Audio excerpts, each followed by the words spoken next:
ready for some football. I don't know about you. Who else could it be but your man Lou? Yeah. The Louie T Network is powered by MusicHead University. MusicHeads, classes in session. Turn me up. Enroll on YouTube now. Link is in the description.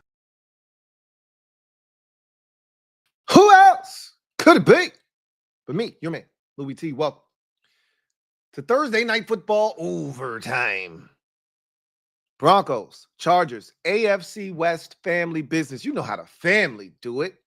Not going to get to do that too many more times. We got one more Thursday night game, and it's nasty. I'll just say that. I'll be nice. But this one was good.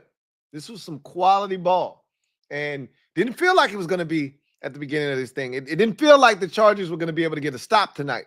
And I was asking myself, what the hell happened to this defense? Just a week ago, they were the #1 scoring defense, and now they can't buy a stop. I mean, they were converting 3rd and 11s, 3rd and 9s, 3rd and 6s. It didn't matter what the distance was. They were converting. And I was like, man, this defense is struggling. And I'm listening to Kirk Herbstreit try to convince me that they're missing Alohi Gilman and Cam Hart. And I'm like, that's not why this defense is struggling. Okay? Those guys don't play defensive tackle. Those guys don't play linebacker. They're struggling because they can't stop the run. And then on 3rd downs, whether they can't get any pressure on the quarterback. So finally, Jesse Minter said, to hell with this shit, man. I'm just going to blitz. If we get beat, we get beat. But I'm not going to sit back and let this man have all day to throw and us play soft coverage, drop into, coverage and be, allowing guys to catch check downs and run for 1st downs because we've gotten too much depth in our drops. To hell with that shit. And he just started blitzing. But I thought there were so many turning points and so many big plays that kind of swung the pendulum of momentum in this game. And we're going to hit all of them as we go through this game. But obviously, Chargers get the win 34-27 over the Broncos. Finish the game on a 21-3 run. I mean, this thing was 21-10,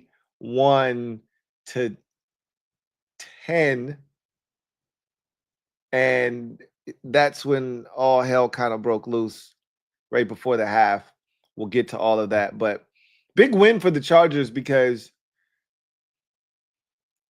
look, they were going to win their last 2 games, more likely than not. So this whole notion that, but the pressure starts to mount. You lose this game, that's 2 in a row. You start looking over your shoulder. You start to realize, hey, we need to win here.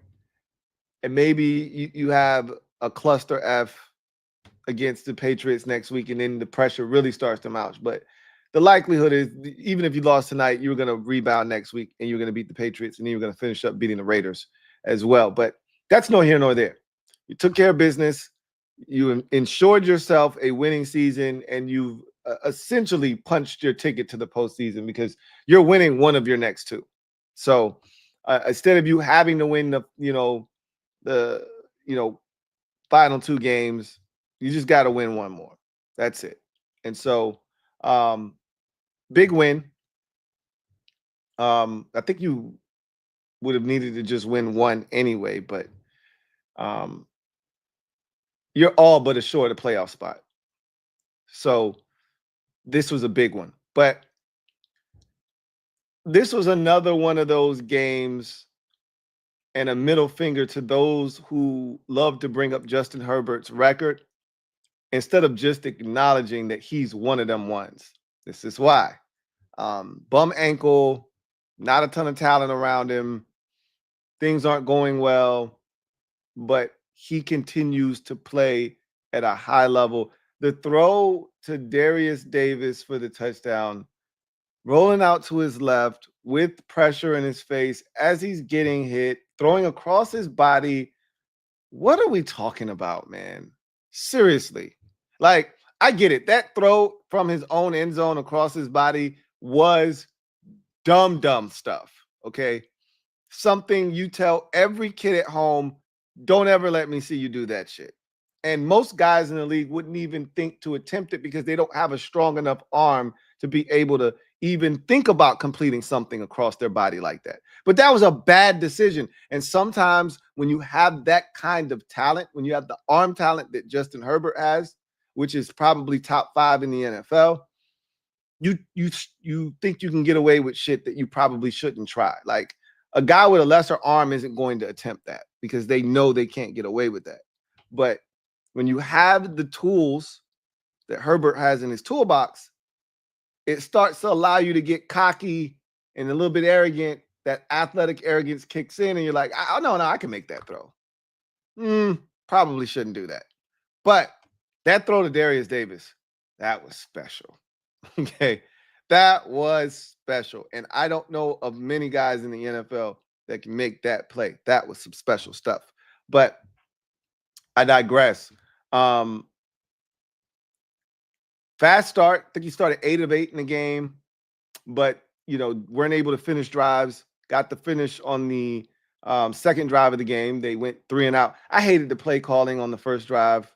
Like, it's 3rd and 2 or 3, and you go with a toss outside with I think it was Darius Davis. They tried to get him on the perimeter. I didn't like the play call. Like, anytime I got a chance to put the ball in the hands of 10, I'm going to do it. And I felt like a lot of the drives that stalled out early in the game were because they didn't trust 10 enough, And so I was really disappointed in that. Denver then gets the football. And remember what I talked about, yesterday we were on the podcast. I broke this game down, gave you my preview and my prediction. I told you I thought the final score would be 24-20 Chargers. And I said the reason I thought the Chargers would win this game is because the one thing they've struggled with here of late, stopping the run. And I said, here's the kicker. The Broncos don't run it well. So they really don't have anything to worry about tonight. That was my sentiment. That is why I thought the Chargers would win, is because defensively, they'll get their shit together, because Denver, while they can be a solid offense, they're no world beaters. And I felt like Bo Nix was starting to regress a bit. He was awesome tonight. We'll get to him here in a bit. But he did miss a throw, and I thought that was the game turning. Like, that was the opportunity for them to win the game. That's not why they lost the game, but that's a huge part of why they didn't win, right? But we'll get to that when we get to Denver. So that was my whole basis for picking the Chargers, is that the one thing that they aren't doing well right now, which is stopping the run, the Broncos don't do well at all. So they don't have anything to worry about there. So they'll get back on track defensively. Offensively, they'll do just enough, and they'll win the game. And in the first possession, the Broncos come out and run the ball down the throats of the Chargers. It was incredible. And you could tell that the first 15 that was scripted was intentional, because they were cycling in backs. They put 4 different guys in the backfield on the first 5 plays of the game. The first play of the game, they started with Estime, took him out. The second play of the game, Javonte was in, took him out. Third play of the game, they put in the receiver, Mims. Fourth play of the game, they put in a dude I'd never heard of before, 25. I don't even know his name now, right? And so I'm like, what the hell is going on here? Like, why are we cycling? But they made it a point of intention to try to get this run game on track. And he wanted to give multiple guys an opportunity to showcase what they could do. And it worked early on. Everybody was getting some. Javante was eating, Estime was eating, 25 was eating, and everybody was eating good in the neighborhood. And they ran that thing right down the field, down the Chargers' throat. Estime caps it off at 7-0. And I'm like, oh shit. If that's going to continue tonight, the Chargers don't stand a chance unless Herbert feels like scoring 40 tonight. So, of course, Herbert says, all right, see what type of time y'all on. Y'all still think we playing Tampa Bay. Y'all ain't woke up from last week. So let me get on my shit. So he takes him down the field. Him and Lat McConkey do what they do best. Got him all the way down there. They capped the drive off with a Gus Edwards touchdown, 7-7. And I'm thinking, okay, Jay Herbo is up for the challenge if that's what y'all trying to do tonight. 8 of 8 to start the game. Jay Herbo is up for the challenge if that's what y'all try. If y'all want to take it there, you can take it there tonight. And Bo just kept going. And the run game was continuing to have success, but now Bo was starting to get into a little rhythm. And now they calling some nasty plays. They got him with a little, play action fake, hit the fullback out of the backfield and touchdown. I'm like, uh-oh. Sean's starting to get deep in the bag now. And it felt like they're not going to be able to stop him. They're going to have to keep matching them. And the Chargers, they couldn't keep up. They ended up settling for a field goal, and then they were done. And Bo went down 3 possessions, 3 touchdowns. It looked easy. The run game is killing them. The pass game is killing them. They haven't stopped them on the 3rd down yet. I mean, everything looks easy. They're getting 6, 7 a pop on the ground when they decide to throw it. He's got all day. There's 0 pressure on him. He's comfortable. When he doesn't like what he sees, he's tucking it and running, and he's getting 10, 11, 12 a pop. This shit is too easy. And then they're showing the yards. They've given up 240 on the ground, and they've given up 270 through there, and or vice versa. And they've given up over 500 yards and 40 some odd points. And I'm just like, what happened to this damn defense? That's what I'm asking Jesse Minner. What happened, bro? You were just the #1 scoring defense. Everything was all good just a week ago. What happened? And then Jesse said, F it. After that 3rd touchdown, Jesse said, F it. If we gonna go down, we going down blitzing. And he started bringing them from everywhere. Derwin James, Jasir Taylor,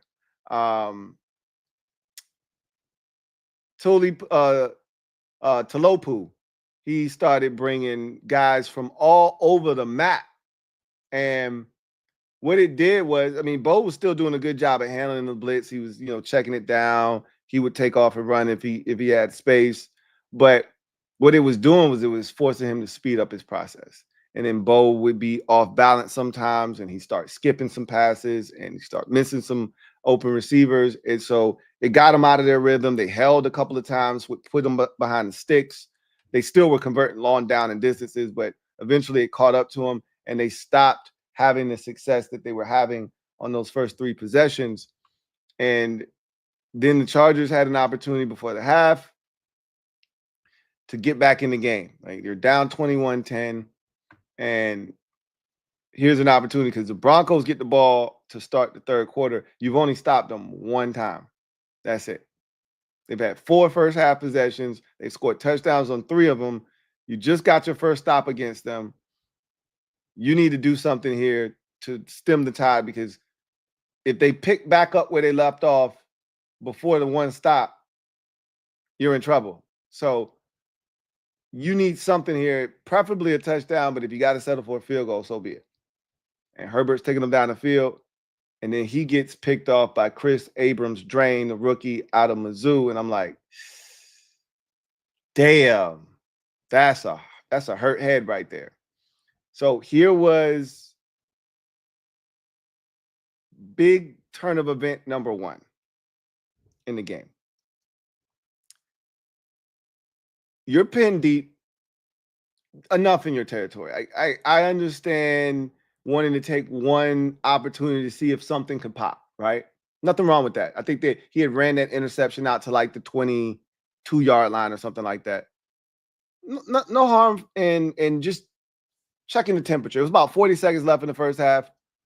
No, nothing wrong with just checking the pulse, right? I think it was like 47 seconds left. Nothing wrong with checking the pulse and the temperature of, can we go get something here or no, right? So they try a little screen, not happening. All right, at that point, Chargers they got all three of their timeouts. They elect to call no timeout. All right, bet. We up 21-10. We get it out the half. Let's just roll, right? Let's bounce. For some inexplicable reason, Sean Payton decides, nah, Holmes. No, I think they ran it on first down. Then he tries to throw the screen on second down, and it's incomplete. Or they try to throw a pass, and it's incomplete. After that first down run ain't pop, it's halftime, bro. What we doing? He tries to throw a pass, it's incomplete, and Harbaugh's like, oh, so you want to do it like that? Bet. So they try a screen on third down. The Chargers stop it. Harbaugh pops that timeout. Bop. And I might have it backwards. It might have been a screen on first down that didn't work. And then he tried another throw, didn't work. And then he tried to run it on third down. And Harbaugh, I think it was a run because Harbaugh was waiting on that run. As soon as he bop, let me get that timeout with about 8 seconds left. And at that point, if you're Sean Payton, you screwed up because you shouldn't be punting this football. This shouldn't be taking place. He was conceding the end of the first half. And once you didn't get a sizable gain on first down, you should have let it be. But okay, here we are, right? You're punting the ball. You should have told your punter that this ball is not returned, period. Like, I'm not talking about fair caught or none of that. And another thing, you would like your gunner to not run into the guy, but he's hustling. He's doing his job. You can't, he got a little push in the back, but you can't be mad at him. You tell your punter, this ball goes out of bounds. That's what you tell your punter. Like, there's no return on this. I don't want you shanking it, but this ball either goes out of bounds or you kick this thing so high that he has no choice but to fair catch it, and we go to halftime. Somehow they run into the punt returner, fair, kick catch interference. So now a rule that I've heard about at least 25 times in my life as a football fan. I've heard it. I think I've seen it once actually attempted, but they weren't that close. So I've never seen anyone. No, you know what? I've never seen anybody attempt a free kick. I've heard this at least 25 times talked about. I've never seen it done, though. Because even his teammates were lined up almost like a kickoff. It was weird because they can't rush. And, normally when you kick a field goal, because I'm looking at where he is and I'm like, that's still not, he's not going to make, like, you might as well throw the helmet. He's not going to make this. Because in my mind, I'm preconditioned as a fan to think, well, he's going to be back 8 yards, or 10 yards, excuse me. And, the field goal post is, or I have it backwards. He's going to be back 8 yards. And then the field goal post, the upright, is 10 yards behind the end zone. So I'm like, he's at the 47. Bro, this is a 65. He's not making a 65-yard field goal. And then they like, it's a free kick. He kicks it literally where the ball is. So it's 47 to 10. The 8 doesn't come into play here. He doesn't have to back up because you're not facing a rush. So you can kick it from right where it is. You just tack on the 10 from where, the goalpost is. It's 57 yards. Dicker the kicker can make that. And then when you watch him kick it, And you see that shit might have been good from 65 while you bullshitting, but that's another story for another day. Bottom line is the 3 points that they could have gotten if Herbert doesn't throw the pick, they got it back in the most unusual, damn near impossible fashion. I've never seen that done before. That was crazy. And, now I can say I've almost seen everything on a football field. So check that off of my NFL bucket list of things to see, right? Add that to the list with the Doug Flutie drop kick that I will probably never, ever see again in my life, right? So it's 21-13 at half. And Sean Payton is going into the locker room, and, Kaylee Hartung catches up with him, and she asked him about the second half, how you had all this success in the first half offensively. How do you keep it going? And he's like, we got to be able to run the ball in the second half. Those were his exact words. And he said, we had great balance in the first half, and we got to be able to run the football in the second half if we want to win this football game. And I lie to you not, I swear that the Broncos might not have had 40 yards rushing in the second half. If you probably got to add in some Bo Nix or scrambles. And I'm not even sure that you still get 40 yards rushing in the second half. This was after a first half where they dominated. I'm guessing they had to have damn near 100 yards rushing in the first half, if not more than 100 yards rushing in the first half. And my guess is they didn't even have 40 in the second half. They could not run the football effectively. And that put them in, and then, when they did have a good hit, penalty, holding, right?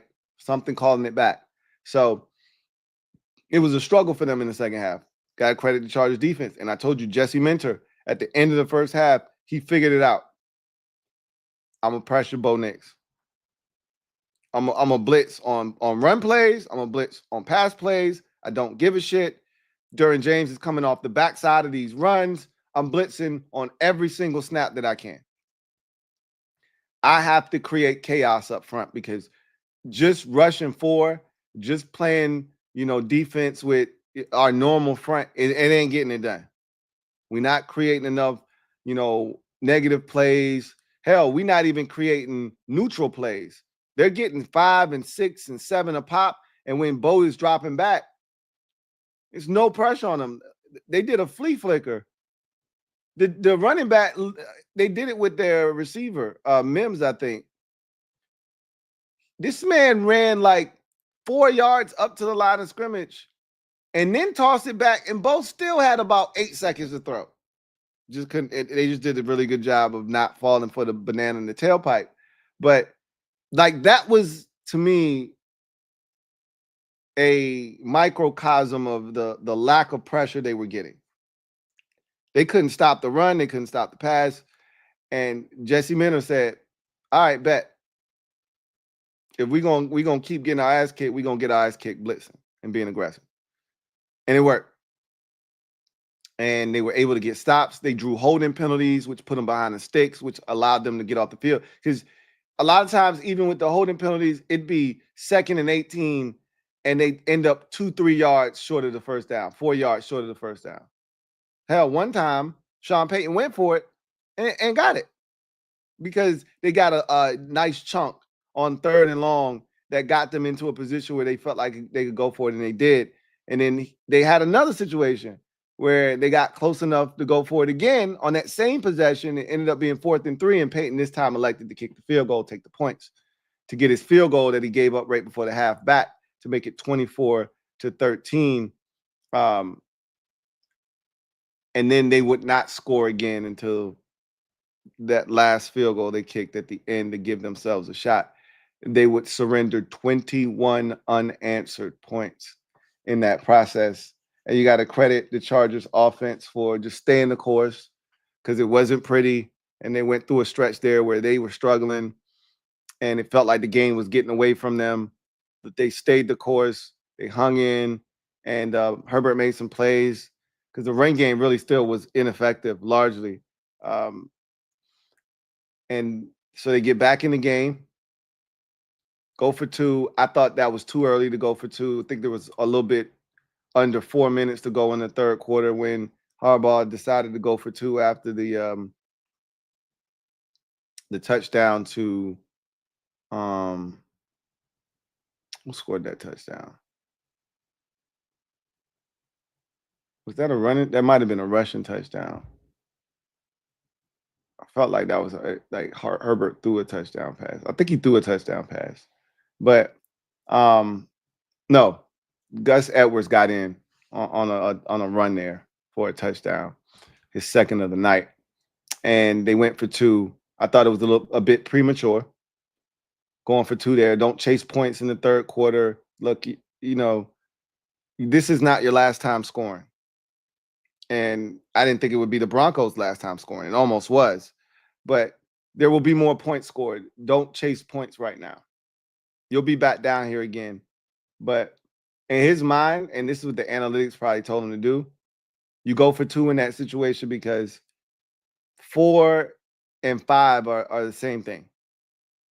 You know, being down 4 or being down 5 is all the same. You still need a touchdown versus being down 3. If you get the 2-point conversion, now you only need a field goal. And analytics part jumps in there because if we miss this and they kick a field goal, it's the same ideology when you're down 14 and you score a touchdown, and on the first touchdown that you score to cut into the deficit, you go for 2, because if you don't get it, you know you still have a chance to tie the game with a touchdown and a 2-point conversion. If you do get it, now the next time you score a touchdown, you kick the extra point, you're now leading in the game, or you win the game, right? It's the same ideology. If they kick a field goal, guess what? You can still score a touchdown, 2-point conversion, you tie the game. So I understood the math of it. I just didn't like the decision because of how much time was still left in the ball game. And they didn't get it. And so they were down 5. And I thought that the next turning point came with the Broncos up 24-19. They went heavy play action fake, and Bo Nix dropped back, and he had Marvin Mims 3 to 4 yards behind the defense. And he threw, and one of the knocks on Bo Nix coming out of Oregon, doesn't have the strongest arm in the world. And he threw a moon ball in the air that felt like it was up there forever. And was it pass interference? Maybe. But he didn't do his receiver any favors by throwing the ball the way he did. It was a horrible pass. It was his worst pass of the night, and it wasn't close. He completes that pass. First of all, if he hits him in stride, it's a touchdown. But forget about that. If he completes the pass and he gets tackled, they're in field goal range, but they're probably going to score a touchdown. The Chargers weren't doing a very good job of stopping them once they got close to the end zone. That was a big miss in the game. I thought it was one of the biggest reasons why they didn't win the game. But the Chargers got the stop. They went right back down the field again. Stone Smart is becoming a big factor on this team. Ladd McConkey he's that dude. Like, he's legit. And they moved it right down the field. Herbert did a great job of, dispersing the football, buying time, using his legs when he had to, got out of there a couple of times, had a big scramble on a third down. I was wondering how no Bronco defender was able to at least threaten him from getting the first down on that one run. Well, it was 3rd and like 16 or 3rd and 14. And then you saw the end zone angle, and the 2 Bronco defenders run into each other and knock each other on the ground. And that's how he's able to get to the sticks, and get up the field a little bit more past the sticks. So Herbert was very resourceful, using his legs when he had to. He had another scramble where he broke 2 tackles and then got up the field. And that was also, I think, on the 3rd down. So he was problematic with his legs. So they get in the end zone. They take the lead. They go for 2. They get it on a crazy play where the ball's tipped after Herbert makes a tremendous, play to Darius Davis. Just an incredible throw, man. Like that's why he's one of them ones right there. Just an incredible play. So you get the great play by Josh Palmer on the 2-point conversion. And he they take a 3-point lead, and the Broncos had their chances. They had the ball again, but they could not sustain offense, and they couldn't get out of their own way. Bo Nix made a good play. I think he had a little scramble where he threw it backwards. I think they called it an illegal forward pass. I don't think he needed to do that, but I understood what he was trying to do. But they called holding anyway before any of that even took place. So they just couldn't get out of their way. They had a lot of penalties. They were offsides a couple times. Another big play, and I left this out, was the Herbert scramble. He got hit by Sternad on a slide on a 3rd down where they would have to settle for a field goal. And I thought it was ticky-tack. I thought Herbert did a little bit of acting. That was a good job on his part, right? Because he slid. It was a love tap. His head wasn't involved. He really didn't hit. I don't think he hit Justin in his head. Justin goes back. Oh, my God. He stays down. And he stayed down a little bit longer for effect, which you got to do if you want to sell it. And he laid down like, oh, my God, he just hit me. And then once he saw that flag, he looked over, he saw that flag, he got up like, all right, he got up slow, like, oh, man, he got me. And we watched it live, like he barely touched him. You watch the replay, he barely touched him. But he did slide early, and, the contact was still made. But that was a big play because that took a 3-point possession and turned it into a 7-point possession. And I think it ultimately turned into an 8-point possession because I think they went for it. I think that was the possession they went for it and got the 2-point conversion as well. Might not have been. That might have been the one before, but still, you took a possession that was going to end in 3 and gave him a touchdown. So that was huge. Then they had the Cooper, penalty. That was on, I think, a 3rd down. If it wasn't a 3rd down, it would have brought up a 3rd and long, a super long. And so that was big too. They had a number of big penalties.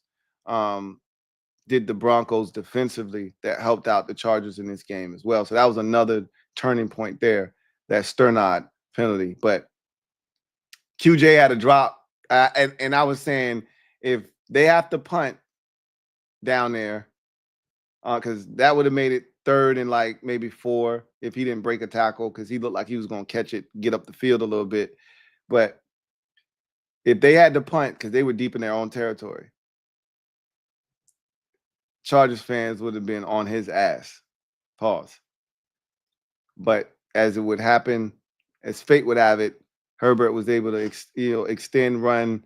The 2 Broncos players collide with each other. He gets the 1st down, and the rest is history.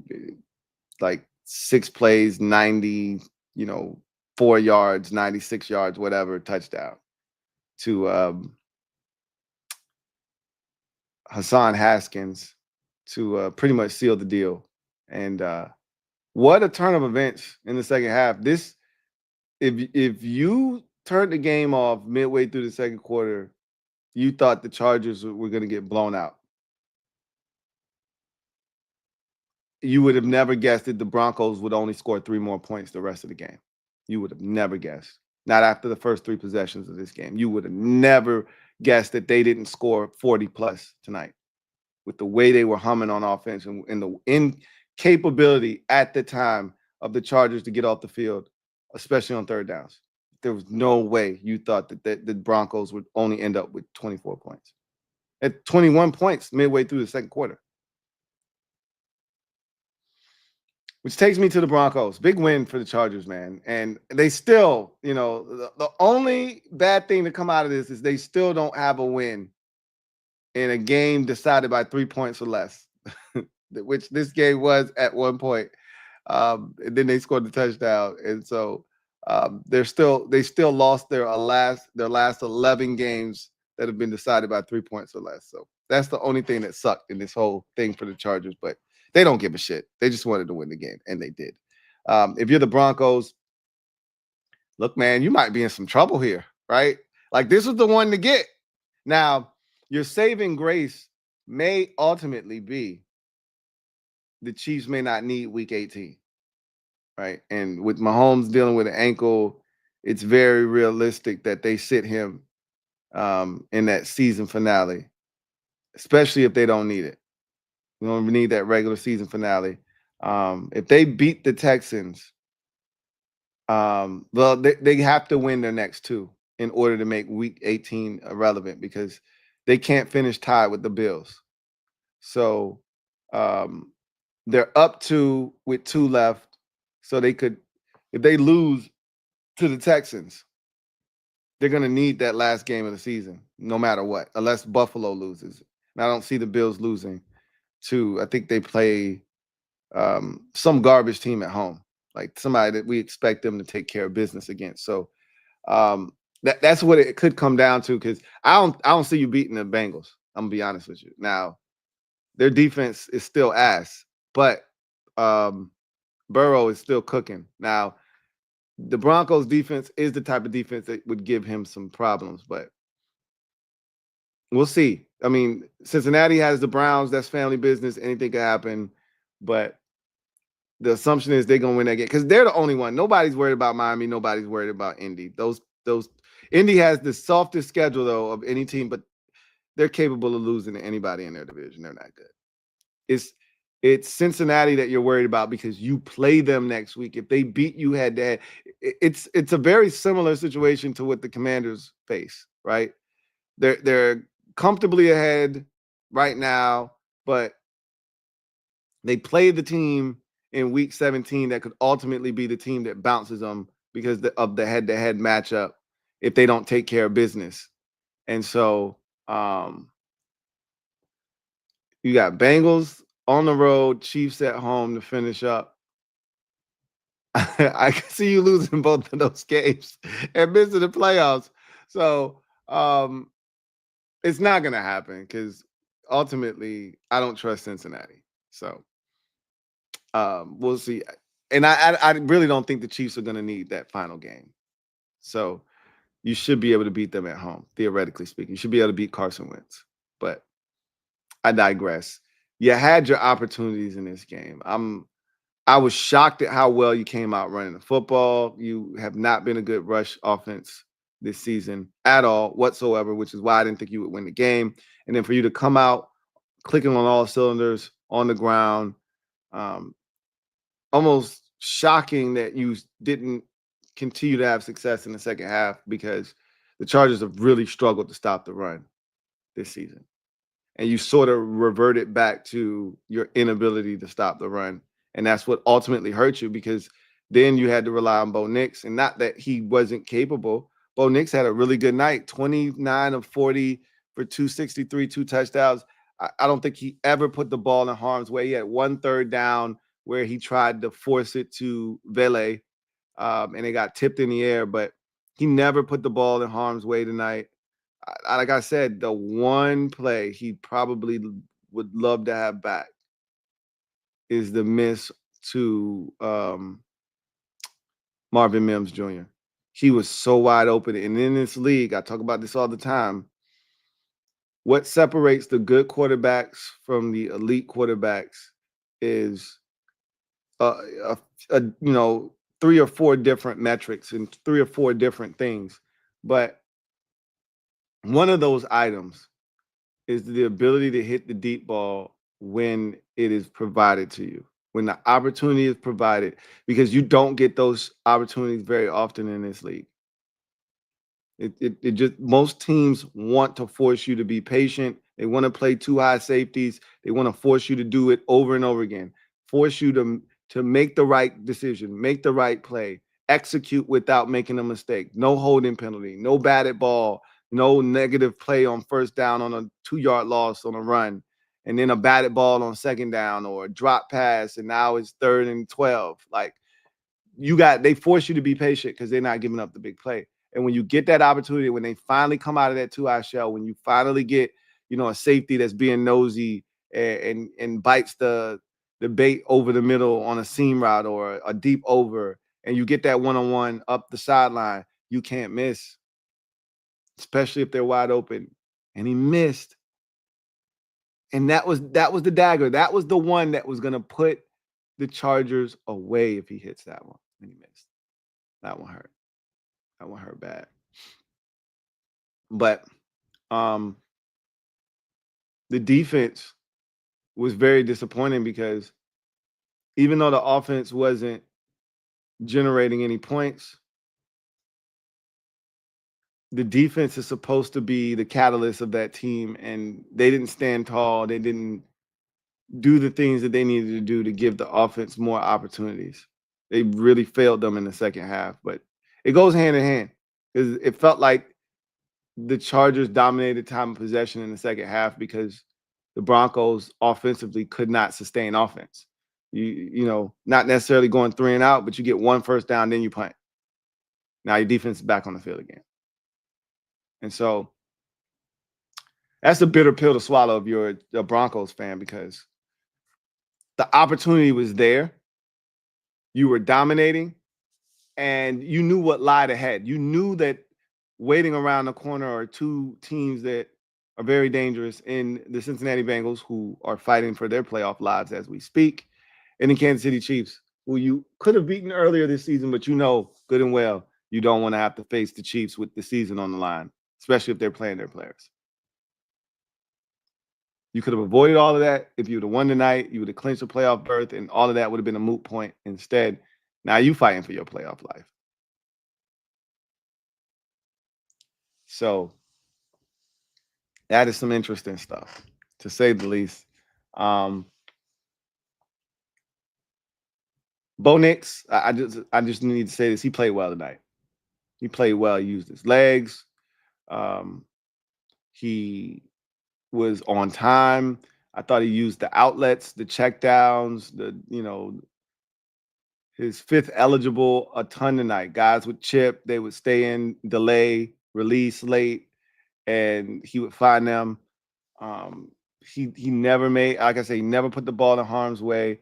He had 1 miss. I think they still scored a touchdown on the possession, but he had the miss to Javonte where Kirk Herbstreit identified that correctly, where he threw a 99-mile-an-hour fastball when all he needed was a changeup, and Javonte probably walks into the end zone. They got away with a penalty on a touchdown that shouldn't have happened, and who knows if they still score a touchdown. But the football god's always right or wrong, right?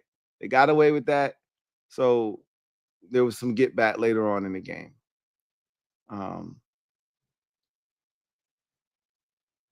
Both teams leave this game at 9-6. Both teams leave this game at 9-6, and don't look now, but the Cincinnati Bengals are right back in this thing. That was the team they needed to lose. I know the Chargers were closer to the teams on the outside looking in with 8 wins, but they weren't losing to both the Patriots and the Raiders to finish up. It wasn't happening. You really wanted them to win because it's more likely and more realistic that Denver loses their final 2 than it is the Chargers doing that. So the outcome that the teams in the hunt at 6 and 8 needed to have happen tonight happened. And now we see where the chips fall, right? So I digress. We're going to go ahead, go inside the odds, brought to you by BetUS. Come out on the other side, and we're going to get to the comment section and see what you guys have to say.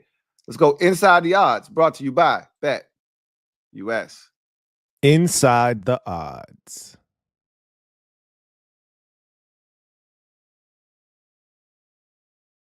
Looking for a new book? BetUS has you covered. Fastest payouts in the industry. Get back up to 10% on your net losses twice a year as long as you've been active within the last 6 months.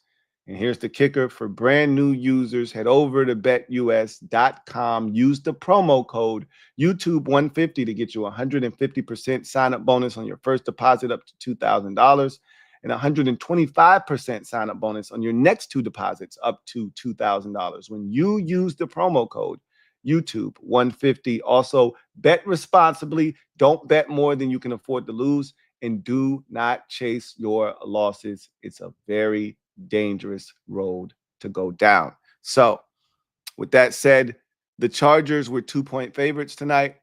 Thought that was the right side. Thought the Chargers would win the game. I had them winning 24-20. So my total was 44. They had the total at 41.5. So obviously the over was achieved. The Chargers almost hit the damn total by themselves with 34 points.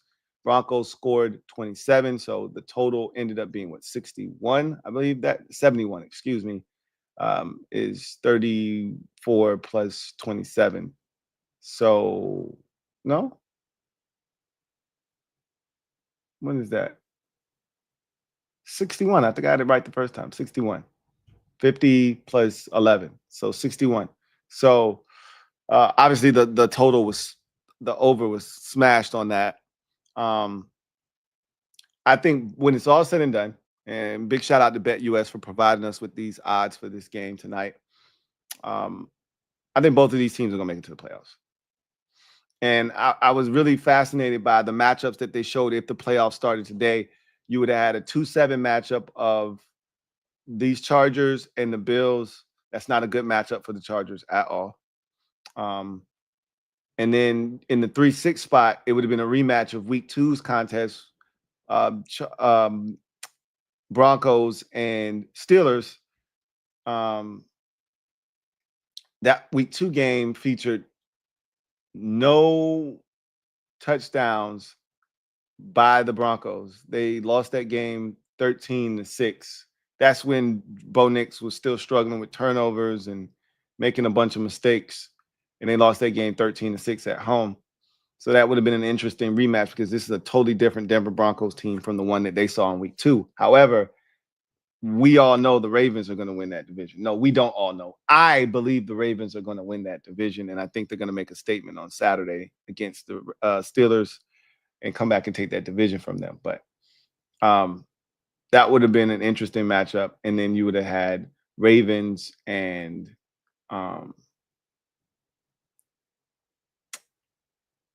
Texans.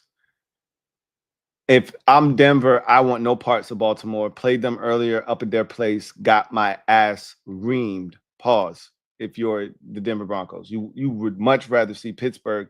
They struggle to score, and obviously that was the Justin Fields edition. They're a different team now. You're a different team now, but they still struggle to score. So you have a much better shot of beating them. I think Baltimore would do exactly what they did last time, which is put belt to ass. So it'll be interesting to see how all of this kind of shakes out. But I think I've said this. I think I've been saying this for the last month. At a bare minimum, 3 weeks, we know the 7 teams in the AFC. I don't see Cincinnati coming back and getting in, or Indianapolis for that matter, Miami, any of those 6 and 8 teams, running the table in conjunction with an absolute collapse of any of the 2 teams that are currently in as wild cards at the back end in the Chargers or the Broncos. Both of those teams are going to make the postseason. We know the 7 teams. We just don't know the order in which they will end the season going into the postseason. That's it for me. Like, I'll be shocked if one of the teams that's currently out of the postseason somehow makes it in. I'll be shocked because, again, it's not just them finishing the season hot and winning 3 or 4 or 5 straight or whatever it would take. Obviously, running the table here the final 3 weeks. That's not what's going to be shocking to me. What would be shocking is the other part of that equation, which is the other teams, the Chargers and or the Broncos, having to absolutely collapse at the end of the season and lose their final 2 games. I just don't see that happening. So that's that. Let's get to the comment section. See what you guys have to say. For those of you who are new to the fray, it's really simple. Use the hashtag LouieTLive to have your comment read on the air. If it is pertinent and time permits, we will get to your comment and We will address it, but I cannot assure you that we will get to your comment. But if you want to ensure that your comment is read, super chats are the way to do that. Not only are you assured that your comment will be read, will be shown on the screen and reacted to, we also jump straight to the front of the line to do so. So with that said, let's get to the comment section, see what you guys have to say. We start the night off with GT7. Thank you for the super chat. Greatly appreciate you. Thank you for being a member of the MOBB. My guy GT7 writes, 5 secures his 9th Rookie of the Week award, tied with Big Ben. So can we put the Offensive Rookie of the Year award to bed? I think so. I don't think it's put to bed. Both teams are 9, and well, they're 9-6 now. We're 9-5. We have a chance to improve to 10-5. But both teams look like they're going to ultimately make the playoffs when it's all said and done. But again, nothing's etched in stone, and there's still a lot of work to be done for both teams to get in and punch their ticket. But they're kind of on the same trajectory and path. So the whole success of the team element is removed from the equation. And when you strip that away, now it's just strictly numbers and the eye test. I think we all feel like Jaden Daniels passed the eye test more so than Bo Nix. And I think the numbers will also kind of accompany that. Bo Nix coming into the game did not have 3,000 yards passing. He just surpassed that in this game. Jaden Daniels already had 3,000 yards passing. And keep in mind, he missed a game this season. Bo Nix has played in all 15 of his team's contests. Jaden Daniels started all 15 of his team's contests, but he really didn't play against Carolina. He only played 1 possession. So there's still some stats that might have been enhanced. In a game against a team like Carolina where we ended up scoring 40, Jaden would have probably put up some massive numbers in that game. So even the statistics, I think, for the most part, favor Jaden. The rush yards, the fewer amount of interceptions, the completion percentage, the passing yards up until, Bo Nix played tonight. Jaden had more pass yards than he did. The passing touchdowns, there's not as big of a discrepancy there. Bo is leading in that category, but not by much. And then, it's kind of evened out a little bit with Jaden's rush touchdowns, even though Bo has some rush touchdowns. Like, that's not a wide gap. Like, I think Jaden might have 6 or 7 and Bo has like 4 or 5. So the number isn't, tremendously slanted in the favor of Jaden. But when it's all said and done, it's not a contest to me. You would more so have a contest if you were to look at Brock Bowers more so than Bo Nix at this point. But yeah, I think Jaden's winning Rookie of the Year. I feel pretty confident about that. GT7, thank you for the super chat. Greatly appreciate you. GT7, double up, thank you for doubling up. Who writes, Sean Payton's brand of football is too aggressive and undisciplined. Not a Russ fan, but didn't like how he handled him since Hackett was the problem. Yeah, I don't think he ever was a big fan of Russell Wilson. Russ didn't fit his offensive philosophy and how he wanted to do things. Russ is a guy that likes to hold on to the ball. Russ is a guy that wants to take shots down the field and be a little aggressive. And Sean Payton's offense is more so predicated on precision, getting the ball out of your quarterback's hands quickly, running the football, being highly efficient and effective, which Russ was able to do, but there weren't any explosives in the offense with Russ. And, again, Russ's style doesn't really match that of Sean Payton's offense. So it wasn't a good marriage, but he inherited Russ. He didn't want Russ. He inherited Russ. So he did Russ real dirty. It was. But I will say Russ was wilding. Russ was out on that island wilding. When Hackett was in town, Russ was really running the show. Remember, he had his personal crew in parking spots in the building. Like, we heard about all of the exploits. Like, it was some nasty work being conducted there before order was restored when Sean Payton showed up. Remember, Payton was talking cold hard cash about how bad the building was and this, that, and the third. But he didn't have to come in and treat, Russell Wilson like he was some kind of reject. He treated him like his draft status, not like a future Hall of Famer. Like, that's wild. I agree with you. I didn't really love the way he treated him, but I wouldn't call Sean Payton's brand of football too aggressive, nor undisciplined. Now, I will say Sean Payton himself sometimes can be a little aggressive and undisciplined, right? With how he conducts himself with his own players and the opposition. We've seen him almost fight players on other teams before, get into it with them. He's a little feisty, but yeah, I get you. I get where you're coming from, and I agree with how he treated Russ. I didn't think that was fair, but such is life. Prime GT, stand up. You are the newest member of the MOBB mob. You know what to do. Show Prime GT some love. Welcome him with open arms. Welcome to the squad, Prime GT. Duncan Wright, thank you for the super chat. Greatly appreciate you. My guy Duncan writes, thank you for being a member of the MOBB, who writes, no one cares about no Chargers. Talk about Eagles. Uh-oh. Uh-oh. Is this going to be one of those drunken nights? Drunken right nights? All you forgot to put in there, which would have made me think you was drunk, was a meh. You'd have thrown one of those in, I would have been like, uh-oh. And maybe one or two misspelled words or a letter that didn't belong somewhere random, and I would have been like, uh-oh. But you might be fine. You might be fine. Thank you for this. Duncan Wright, thank you for the super chat. Greatly appreciate you. Double up. Thank you for doubling up. Who writes, I noticed you wash scrubs hiding already. Uh-oh. Okay. Now he shows up. Okay. I see where this is going. Hey, I see where this is going now.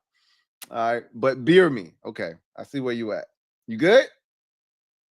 You good? Are you overserved right now? Duncan Wright, are you drunken right? Are you overserved? Yes or no? Friends know when to say when. Hey, give me the beer. Come on, nope, let it go. Give me the beer. You know, I can't let you go out like that. Juan Gotti talking sports. Thank you for the super chat. Greatly appreciate you. Juan Gotti writes, hey, Lou, tell Giants audible on the play this Sunday. You already know well. They ain't audible in nothing, Juan. They are running the play. And they ain't no audibles taking place. Now, here's what I will say. The Falcons threw a monkey wrench potentially in the play because they throwing a wide-eyed rookie into the fray in week number 16. Man ain't had a start. Man has barely played in an NFL game. I don't know if he's taken 10 snaps this season. I know he hasn't attempted 5 passes. I think he only has attempted 4. So when it's all said and done, for all intents and purposes, this is Michael Penix's real first foray into an NFL game, one that counts. So he could come in and completely make a mess of the situation. I don't think he's going to do that. I think they're going to lean on the run game. The Giants don't stop the run very effectively. And so he should be allowed to just be a babysitter. He should be allowed to come along at a nice leisurely pace in the game against the Giants. But if he comes out there and the Giants get aggressive on him and he's seeing ghosts, or, you know, the game's moving fast for him and he turns it over a couple of times, who knows? But the Giants are running the play, man. I don't think they're going to call an audible, Juan. That's a good one, though. Good one. Good one. Juan Gotti talking sports. Thank you for the super chat. Greatly appreciate you. Double up. Thank you for doubling up. Who writes, win versus Philly and the Giants win versus Atlanta, Washington clinch possible? Yes, exactly.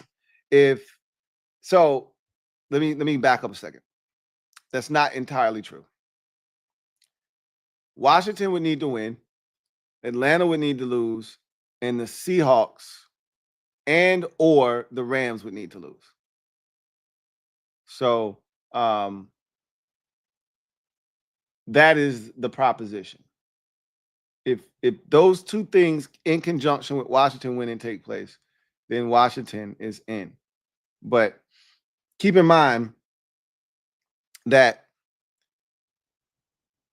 Washington could beat Philly, but then lose the next two, and Seattle could, still get in over them with a tie. So they need, same with the Rams, because those two play each other. So again, you need not only to win and an Atlanta loss, you need one of the two NFC West teams to lose as well. That would ensure that you're in, so that a tie between the two of them in week 18 wouldn't render somebody having percentage points better than you record-wise. So that's the scenario. And I'll probably lay that out for you guys on Friday's show, just so everyone's clear on what the weekend's scenarios look like. But yes, Washington wins. Falcons have to lose, and then Seahawks or Rams have to lose as well. So a lot has to transpire for Washington to clinch on Sunday. The likelihood is that Washington clinches next week. That's the more plausible scenario. But the goal is to beat Philadelphia. Forget about any clinching scenarios, this, that. Just beat Philadelphia. That's all I'm really trying to do. And we'll let everything else take care of itself. That's always been the mantra for me, is just take care of yourself. You take care of what you got to take care of, and everything else will take care of itself. Duncan Wright, thank you for the super chat. Greatly appreciate you. Duncan writes, you're right. You beat us, and oh, okay. I'm assuming that was kneel down to you, Scrubs. Okay. Duncan. Come on, man. Hand it over. Come on. Come on. Come on. Put it down. And we've had this conversation before. You're really a Commanders fan. This is a whole facade that you're putting up. You're really a Commanders fan. It's not too late, man. It's not too late. You got a chance to still be great. Come on over. Reveal your true self. Duncan Wright, thank you for the super chat. Greatly appreciate you. Drunken. Not drunken. Y'all got me calling this man drunken. Stop.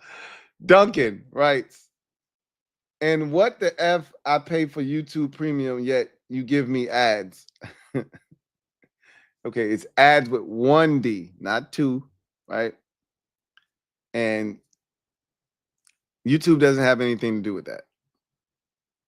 When you clicked on the video, it should have, and if it didn't, this is my fault, should have said, this video has paid,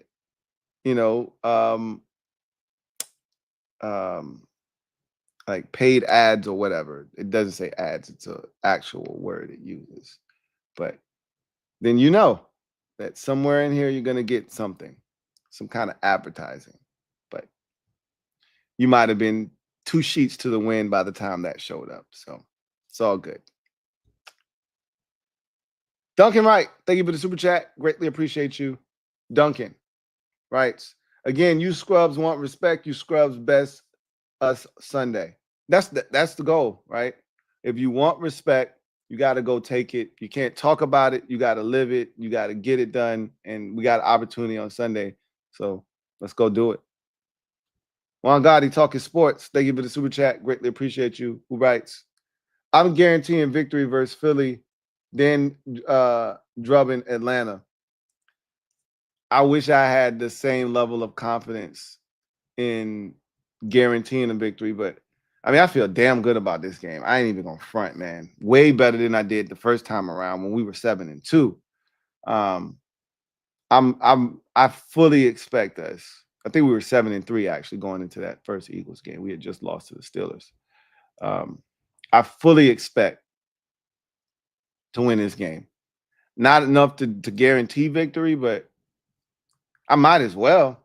I mean, that's how good I feel about this game. But I'm not gonna guarantee anything. Just let the chips fall where they may. But I think the boys are locked in. I think the staff, they want this one bad. I can tell listening to them talk about the first one and how that one got away. They want this one bad. They know this is an opportunity for them to show that they belong. And that's kind of how I feel too. But Juan, peep game on this though. This is unrelated. This is a non sequitur. Did you see the Amazon playoff commercial? The wild card weekend commercial. Did you see how it ended? Superstar status. That's all I'm gonna say. Juan Gotti, talking sports. Thank you for the super chat. Greatly appreciate you. Who writes, what week you think 5 breaks the rookie of the week record? Philly? Yeah, no doubt. Like this week, without question, he's gonna play well this week because the Eagles didn't see him the first time. They didn't see the real Jaden the first time. So they thinking, oh, he asked. Y'all keep saying he one of them ones. We ain't see them shits. We ain't see that shit. They're going to find out this Sunday. They're going to find out. They get a healthy dose of 5 this weekend. As long as the offensive line isn't a sieve, right? As long as the offensive line isn't a sieve. But again, that's a collective effort. That's Cliff. That's the run game. That's the O-line. That's Jaden. Everybody's got to do their part to protect Jaden, including Jaden himself. But, yeah, I see him winning it again this week and setting the record.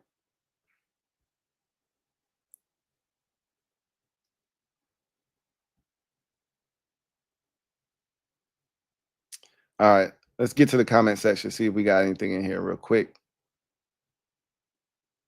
John Wynn says, Seattle Seahawks, we got the Bears on the road next Thursday before ending the season at LA for Seahawks possibility playoff bound. Yeah, like, John, what's going on with Geno? I haven't heard anything about his situation this week. What's going on with him?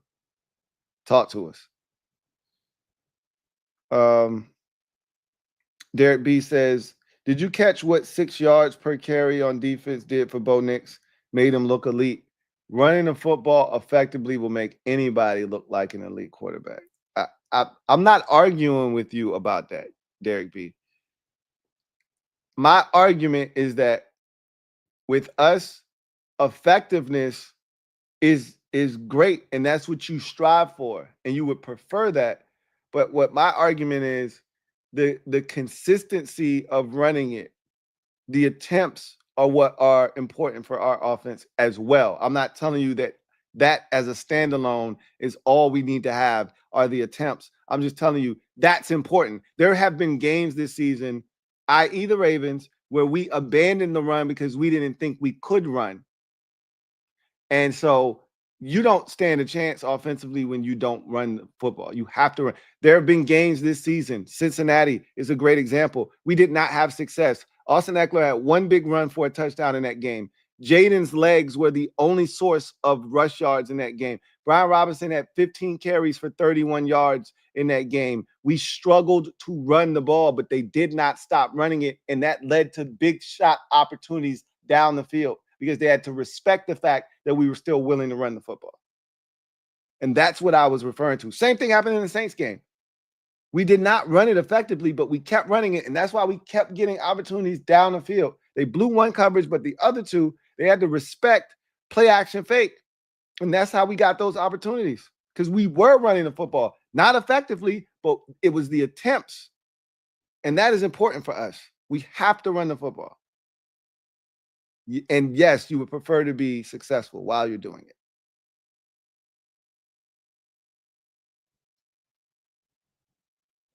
Derek B writes, Peyton got what he deserved. Hold on. Got a super chat here. Juan Gotti talking sports. Thank you for the super chat. Greatly appreciate you.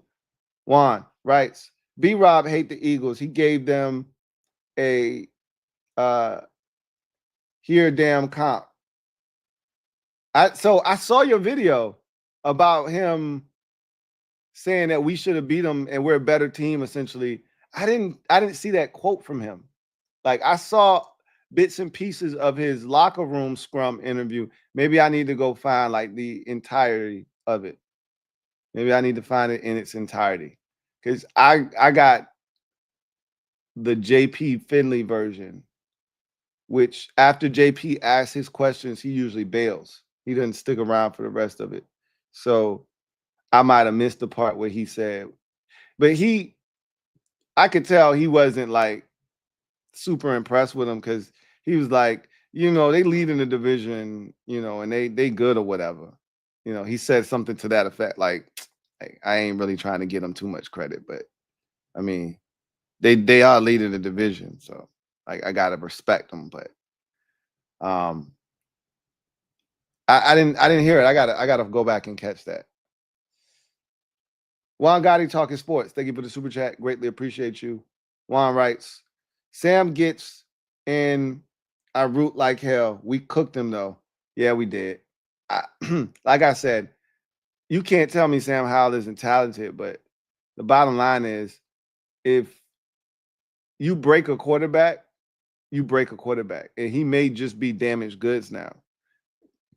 I felt the same way about Patrick Ramsey once upon a time. Old ball coach came in here with that fun and gun shit.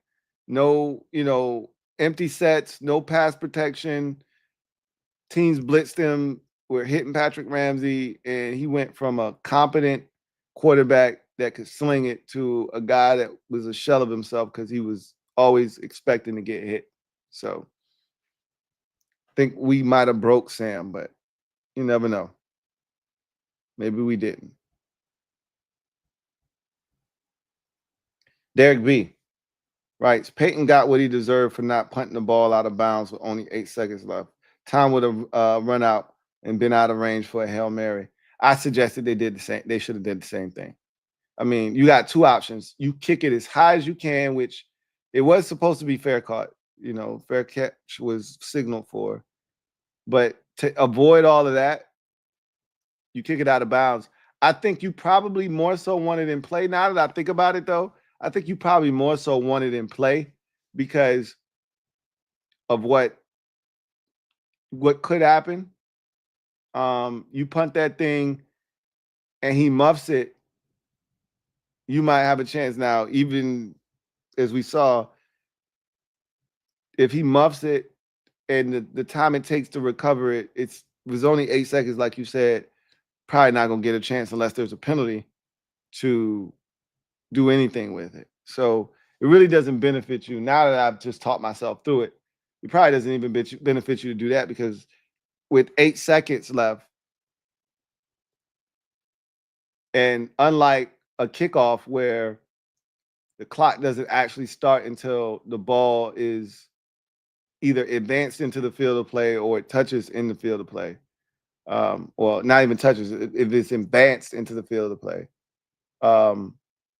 A punt, as soon as it's snapped, the clock starts. So by the time that ball gets down there, you kick it with 4 or 5 seconds of hang time, ain't no time left. So to your point, yeah, I should have kicked it out of bounds. I agree.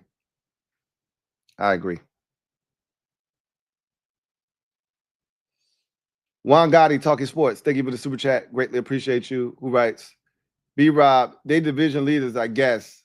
Let's roll Philly. Yeah, now I heard that. If that's what you were referring to, I heard that when he said they division leaders, I guess. Like, almost like I got to give them respect, but I really don't want to. You know what I'm saying? Like, I peeped that on. I did peep that for sure. I caught that one.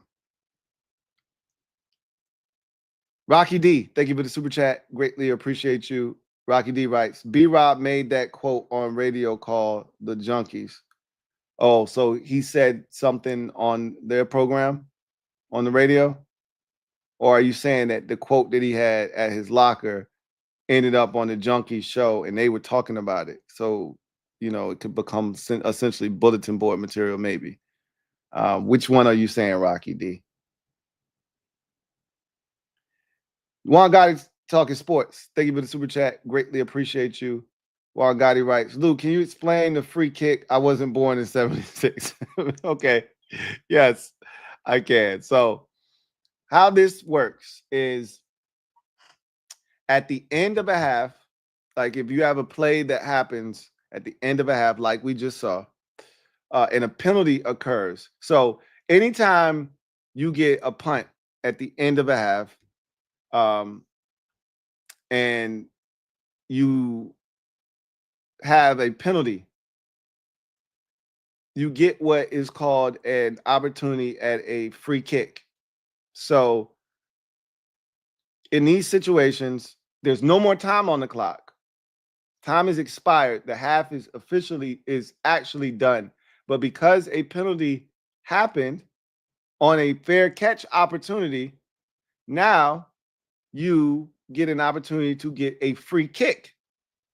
So now they cannot rush the kick. So because they can't rush the kick, you now do not have to back up 8 yards to attempt the field goal. You can kick it right where it is. So he fair caught that football at the had to be at the 42-yard line. And he was interfered with.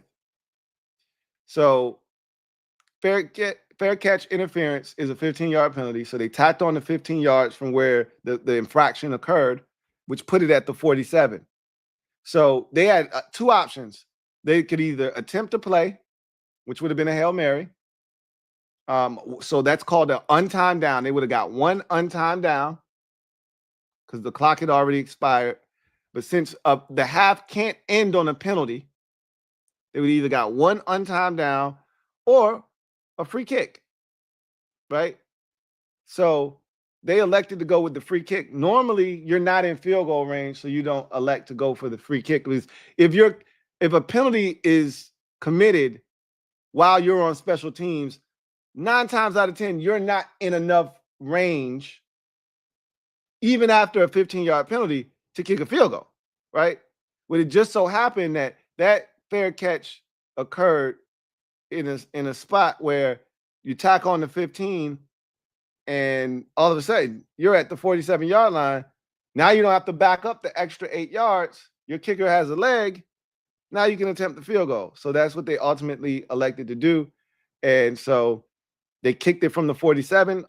As I said, it was only 57-yard field goal, and he was able to make it. So it's a rule that you rarely see take place because generally teams don't allow you, like, how many times do you see a team call a timeout at the end of the half like that? Generally, after a team tries that first play, if it don't pop, guess what? We both going to concede the half and we're going to go to halftime. Let the clock run out.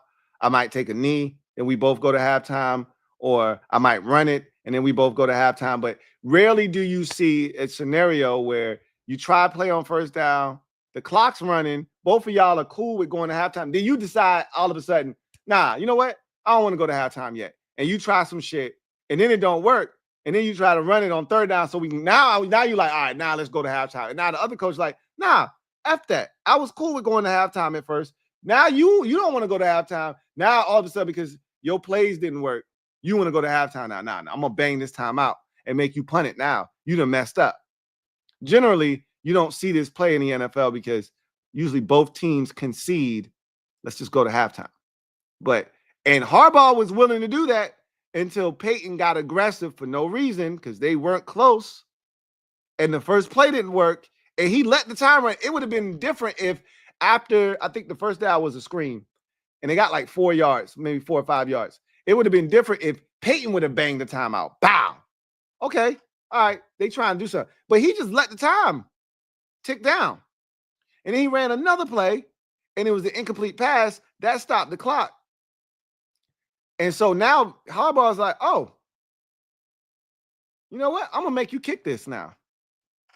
And so they ran it on third down, hoping Harbaugh would just let the clock run out. And Harbaugh was like, nah, he banged the timeout, made them punt the ball. And then, the penalty happened. They tacked on the 15. And when you get a penalty with an untimed down like that, you have an option for a free kick. They took the free kick because they were in a position to do so, and they made it. We may never, ever see that again. Never, never, ever. Like they said, the last time it happened was 1976. So we may never see that again. I've heard about this free kick. I've seen penalties take place and a free kick opportunity present itself, but nobody's ever been in a position to actually take it because you're usually on your side of the field, way out of field goal range, so that doesn't come into play. That's the first time I've ever seen someone actually be able to take advantage of a free kick situation. Crazy stuff. GT7, thank you for the super chat. Greatly appreciate you. GT7 writes, listening to the locker room pressers, dudes seem real locked in. Tyler looks vexed. I love the chip them boys got. HTTC. I told you, listening to the coaches, I've watched a little bit of the locker room scrums. I haven't seen all of them, but I'm telling you, just the sound of the coaches. The coaches are locked in, man. Like, they want this one bad. They know that in order for us to get where we want to go, we got to be able to beat teams like Philadelphia. But more importantly, I think they still pissed off from the last one. They thought they should have beat Philadelphia last time. And they got away. And so now they feel like with a full week and a healthy 5, we need to go win this game. Rocky D, thank you for the super chat. Greatly appreciate you. Double up. Thank you for doubling up. Thank you for being a member of the MOBB. My guy Rocky D writes, B-Rob took over John A. Junkie segment, and now he does interviews. Oh, okay. Got you. Because Jonathan Allen used to do the interviews. He was the one doing the season interviews with them. So now that he got injured, B-Rob took over. Got you. B-Rob said that he believes that they are the better team in the Junkies interview. Got you. Okay. Got you. Makes sense. I mean, what is he supposed to say? I don't know. Like, was it unsolicited? Or did they ask him, do you think you guys are a better team than the Eagles? If they didn't ask him and he just said that unsolicited, then, I mean, yeah, that could be perceived as disrespect. But at the end of the day, what is he supposed to say? Nah, I think they better than us, but we on the rise, though. No, I mean, who the hell is going to say that shit, right? It's not a big deal, but it does speak to his confidence in the team, and it can serve as bulletin board material. Right? It don't take much for guys to get motivated. So, yeah, I actually like it. I don't hate it. Nobody likes the Eagles. It's good to know that the players don't really, that they like this whole, I'm cool with the buddy thing. Like, I don't want them to manufacture hate for someone. If you cool with somebody, you cool with them. But I don't think there's a ton of love lost between the Commanders and the Eagles. And I think right now the Eagles are the most hated team in the division. And that's what happens when you win. But their fan base makes it so incredibly easy for you to hate the Eagles.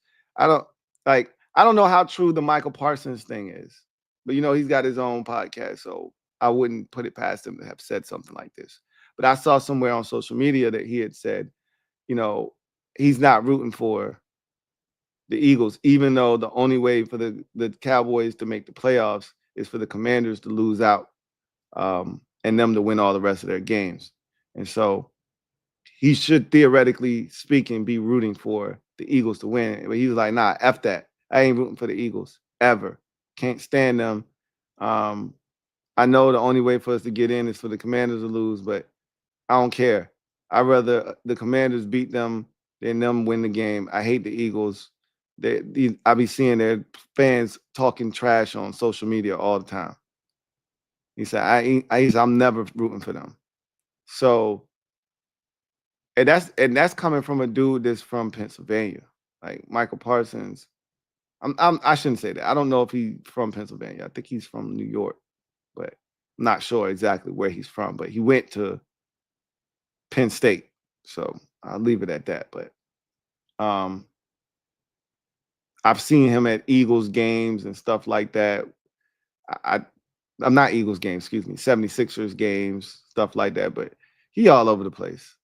But I think he's a Pennsylvania dude. So even Michael Parsons apparently has had some run-ins with some Eagles fans, and he's hearing the noise, he's seeing the disrespect and all the trash they talk. It's easy to not like the Eagles. It's easy to not like the Eagles.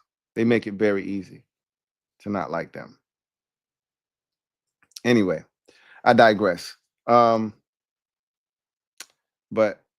anyway, we've hit our allotted time tonight. Big win for the Chargers. I'll be honest with you. Weren't sure they were going to get it. Those first 3 possessions of the game defensively, they looked awful. Looked like it was a continuation of last week's second half against Tampa Bay where they couldn't stop a fly, right? But they made some adjustments. The biggest of them was blitzing Bo Nix. Run blitz, pass blitz, it didn't matter. They were bringing extra guys, and it proved to be fruitful. Got them out of their rhythm. They started to stop the run, which was something that eluded them on the first 3 possessions of the game, and were able to, climb their way back into the game after falling down 21-10. Scored 21 unanswered points, and ultimately held on and won the game 34-27. Both teams leave the game at 9-6. Chargers advance to 9-6. Broncos drop to 9-6, and both teams are still in great position to make the postseason. Both teams are 2.5 games clear of the next, 3 teams in the conference. So they're still in great shape, but understand that all it takes is one. And if you're Denver, you're playing great football right now, but you just lost. All it takes is one loss to send you spiraling out of control. So I still think both of these teams are going to make the playoffs when it's all said and done. I think we watched 2 playoff teams tonight. But the Broncos clearly have the tougher road of the 2 teams, especially if the Chiefs need it in Week 18. So big loss by them. Had a chance to clinch a playoff berth tonight.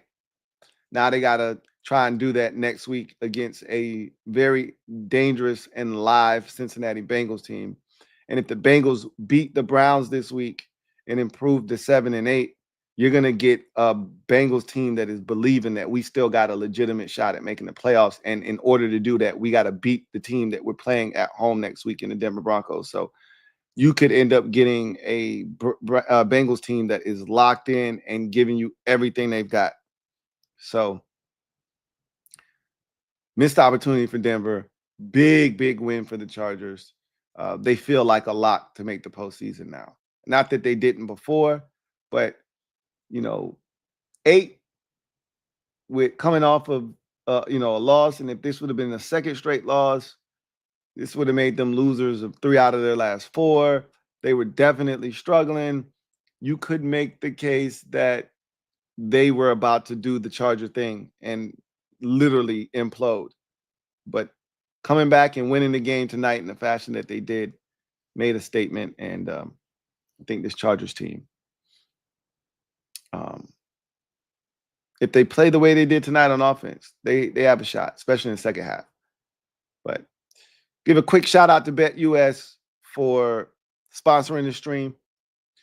Head over to betus.com and use the promo code YouTube150. So that's going to do it for me, your man, Louie T. I appreciate y'all kicking it with me on Thursday Night Football overtime. We're only going to get to do this one more time on Thursday night. So enjoy it. I always tell you guys, enjoy these games. They're precious because once they're gone, they're gone. And so next week we get it once more. It's going to be